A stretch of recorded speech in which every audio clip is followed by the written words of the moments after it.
Hey guys, welcome back to the channel. My name's Ryan and I'm a former Royal Marines commando from the United Kingdom, and today we're going to be talking about the war in Ukraine. And we're going to be taking a little bit of a glimpse into the life of the soldiers who are there fighting on the front lines. We hear many stories, but we don't get to see some of the footage of just what it's like on the front line, okay? Now, if you search on YouTube and TikTok and stuff, you'll see a certain aspect of what life might actually be like on the front lines over there. But France 24 is going to give us a different side of actual life on the front lines over there.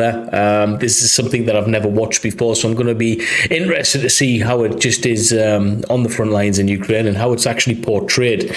It might be very different to what people expect, actually, okay? 90% of war is actually waiting around, but that's something that only soldiers would probably know about, and especially those who've served countless times on the front line themselves. Before we get into it, guys, I just want to say a special thanks to everyone who's watching this video, especially those who are part of the military community. I have a great love and respect for veterans, those currently serving, no matter what military you're pertaining to. So, yeah, thanks for your service, and thanks for the continued support, guys. I really do appreciate you all.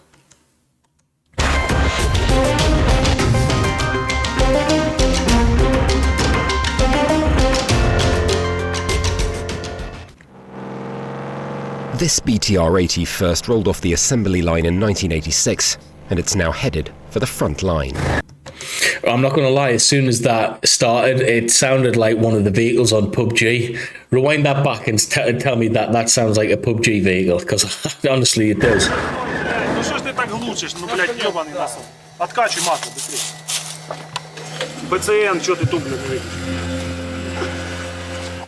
Це буде Україна. Two Ukrainian troops are watching the trenches, mindful of any Russian approach. Там Бахмут, там Лисичанск, там Ізюм, Лиман. Вот так. This soldier's fighting name is Starsh. Oh, see that on his arm? Let's have a look at this. Oh, you can't see in that. Hang on, let me change the scene. There you go. He's got a Union Jack on his arm, so he's either British or he's got kit from us, that's for sure. Shana, or corporal. His squad is holding their position here in the heart of Donbass, despite being badly outgunned. He thinks the Russians have 20 to 30 times more weaponry than they do. Wow. Phosphorus is banned, cluster bombs are banned, anti-personnel mines are banned, but they're all being used in this war. They use it because they're not calling it a war, but a special operation. Right, and we understand, obviously, you've got things in place, you've got the Geneva Conventions and things. We all know that only really kind of works for those, one, who signed up to it, and two, who give a damn about it. And we have to look at the moral aspect of this. We always like to get into the moral aspect of this. Russia hasn't really got a moral compass in this special operation, as they're calling it, have they really? And the things that they're doing, it kind of proves that they're not really willing to follow any kind of rule set, especially those set out by NATO and other conventions, the Geneva Convention and stuff. Rules of war in general don't really pertain to the Russians. But we've seen that after generations of fighting all over the world. They do and are capable of some horrific things. They think they're not breaking international conventions.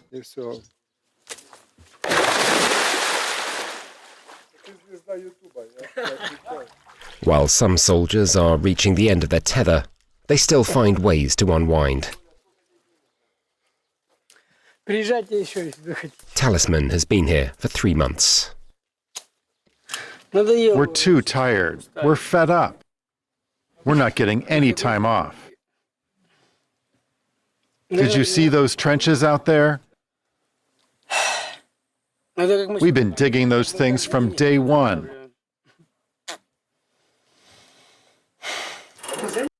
Yeah, in Royal Marines speak, British Army speak, that guy is threaders, as we would say, which means he's at his wit's end, to put it lightly.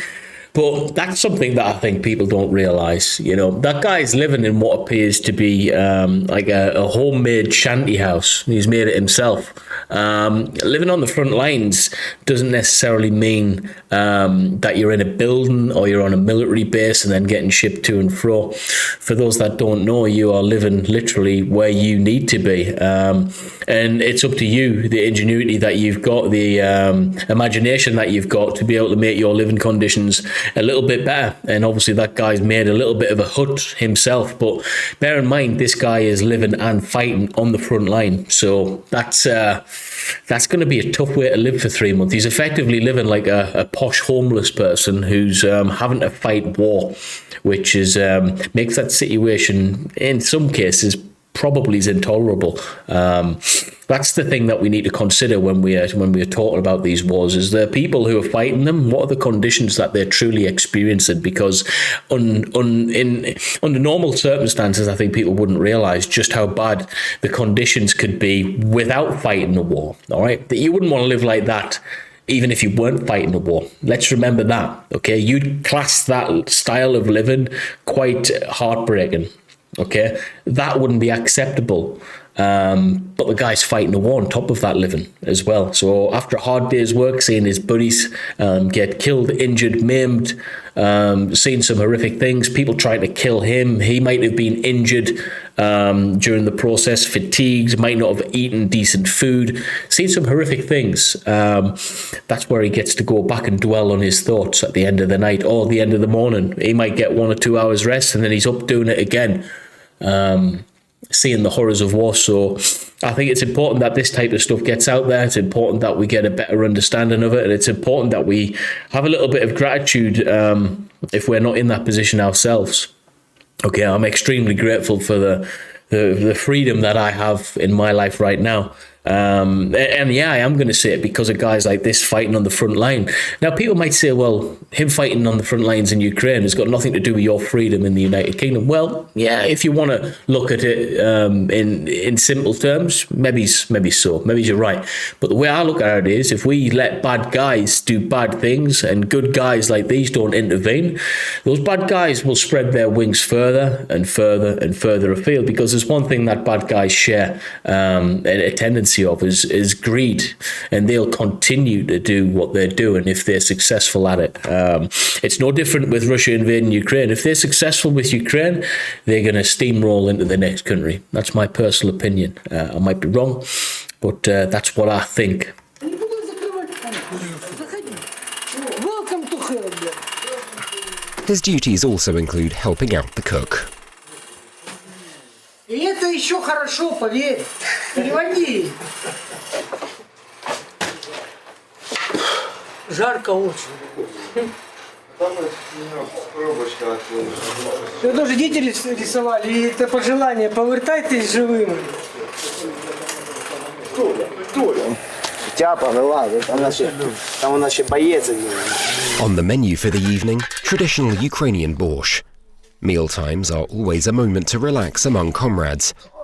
Several took part in the bitter battle for Severodonetsk, including Wolf, an experience that marked him. I hope that we'll have enough people. I don't think it's a problem of having enough people, but enough artillery. Because against artillery, we can do practically nothing. His eyes say a lot to me. I can see that he's hurting inside, and the scars of war is yet to rear its ugly head, actually. I think he's going to be affected by what he's seen for a long time. Maybe 10, 15, 20 years from now, we're going to get to see the full extent of just how bad those scars are. It's normally how PTSD surfaces, actually. But that's how... Be rest assured, he's not going to escape those demonic thoughts of what he's seen. War's not nice. War shouldn't be experienced by any man or woman, for that matter. But it's an unfortunate fact of life. It's happening right now in 2022. Mealtime, big thing for these guys. Obviously, they're sharing their thoughts. They're able to de-stress a little bit. They're able to get around each other, as we would say in the Marines, you know, to share their thoughts and help them process what's going on. And at times like that, they'll obviously be thinking about home, family members. So yeah, I can really resonate with the feelings around that table. You'd be surprised at just how much a hot meal can change your thought pattern for the better, and how it can make you feel a little bit better. You know, you've been out fighting all day, just to come home and have that hot meal is going to be like heaven to these guys. So yeah, it's nice to see. And they have a lot. After dinner, a fleeting moment of peace. Wow. Oh, great. Beautiful moments on war. Yeah.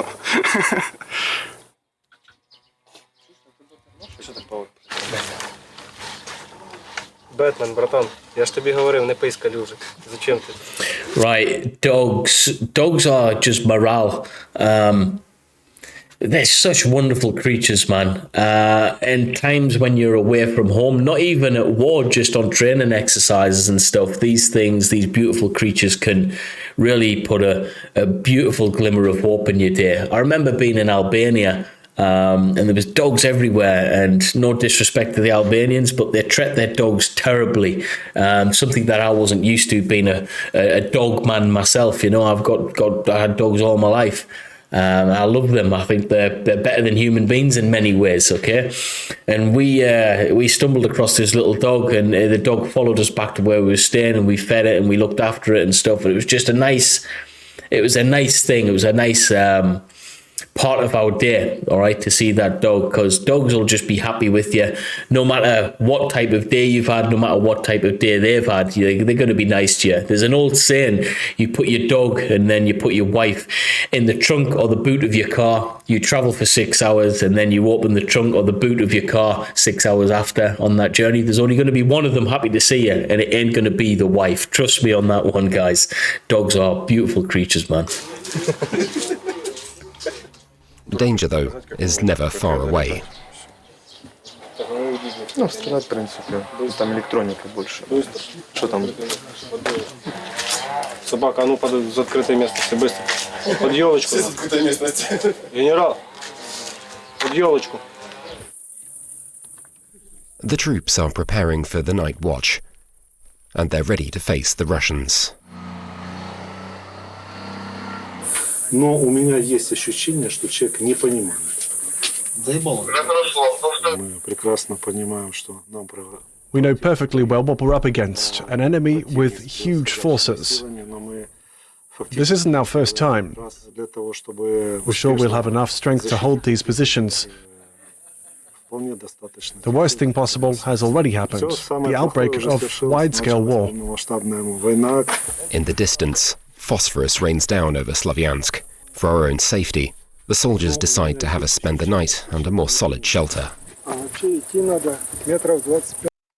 Right here, for those of you that don't know, although it might not seem obvious, but a lot of the action happens at night in war. You can plan, you can conceal your movements a little bit better than you would be able to during the daytime. So it's actually not really a time for peace and quiet, the night time when you're at war. It's a time for, you know, a little bit of restlessness. You're going to have your wits about you. You know that if anything's going to happen, it's probably going to happen at night. So what sleep you can get, you know, you're going to get, but you'll probably be on watch for a large portion of the night time.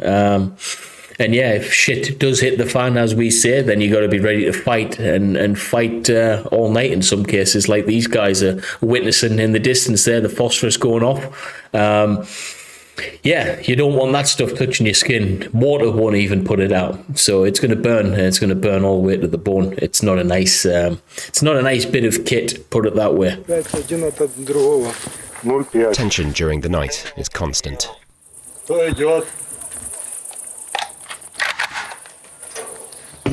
At dawn, there's been no major incident at this position, though Corporal is wary. When it's a peaceful night, it's not a peaceful day. It always goes something like that. He wasn't wrong. As the battalion began its day, the entire area would come under intense Russian bombardments, which have barely stopped since. Okay, so there we have it, guys. War in Ukraine. A little glimpse into the life of the soldiers on the front line over there. And it was a little glimpse. And hopefully you've made it this far to be able to see how it is and my interpretation of that. That's probably a more accurate depiction of 90% of the time when you're at war, all right? The other 10%, most of the time, we don't get to see anywhere for, for restriction reasons on videos and stuff. But yeah, I would say that's pretty accurate in that respect from accounts of my friends who've served over in Iraq and Afghanistan, and some of my older friends who've served in the Falklands and Kosovo. They said the same thing. 90% of it is basically hurry up and wait, waiting around. And the action-packed stuff happens all quick, and you better be prepared for it, as these guys, I have every faith that they are prepared for. But, this is life in Ukraine at this moment in time. I just hope it comes to a stop soon. I hope we can stop doing these update videos on Ukraine soon. This is not something that I do with joy in my heart, okay? This is something that I think, wow, I can't believe that that my time on YouTube is transferred over to, doing these updates. It's a privilege. I sit in a privileged position to be able to do this, but at the same time, it's very sad that this is what we are having to do in 2022. I never thought that I would be doing this, or put it that way. So my thoughts, my prayers go out to Ukraine. Yeah, guys, thank you for watching. If you appreciate this type of content, please smash the like button, share it with your friends, and let me know in the comments if you've got any thoughts or feelings about what I've said. But other than that, wherever you are in the world, thanks for watching. I love you all, and I'll see you in the next one. Peace.